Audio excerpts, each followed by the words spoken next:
రే 24 గంటల ఫోన్ చూసుకోకపోతే ఏదన్నా జాబ్ చూసుకోవచ్చు కదరా. ఏం బతుకురాని ఇది అసలుకే. అక్క నేనేం ఖాళీగా లేనక్క, నేను జాబ్ కోసం ట్రై చేస్తున్నా అక్క.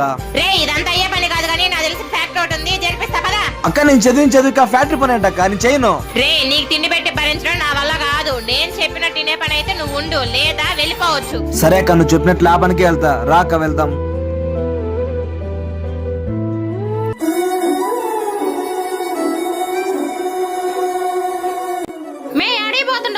ఏదో పని మీద పోతున్నాంలేమే. నువ్వు ఎక్కడో పోతే నాకేం కానీ మా తమ్ముడికి జాబ్ వచ్చింది తెలుసా? మా తమ్ముడికి శాలరీ ఎంతో తెలుసా? నెలకి 1,00,000 రూపాయలు. మీ తమ్ముడు ఏం జాబ్ చేస్తున్నాడు? వీడికి మా నాన్న లక్షలు పెట్టి చదివించింది కానీ ఒక జాబ్ తెచ్చుకొని మాత్రం చేత కాదు. అందుకే నాకు తెలిసిన ఫ్యాక్టరీ ఒకటి ఉంది, జరిపిద్దామని తీసుకెళ్తున్నా. ఫ్యాక్టరీ పనా ఏంటి బ్రో? మా కంపెనీలో చిన్న జాబ్ ఇప్పిస్తా, చేస్తావా? సరే సరే పదరా, వెళ్తా. మాట్లాడి టైం వేస్ట్ చేసుకోవడం ఎందుకు, పదరా. నీ వల్ల నా ఫ్రెండ్ దగ్గర కూడా పరువు పోయింది కదరా. ఛే అక్క నువ్వు నన్ను నిర్ణయం తిట్టక్క భరిస్తాను, కానీ నీ ఫ్రెండ్ ముందు నన్ను అవమానం చేసావు చూడక్క, చాలా బాధగా ఉందక్క.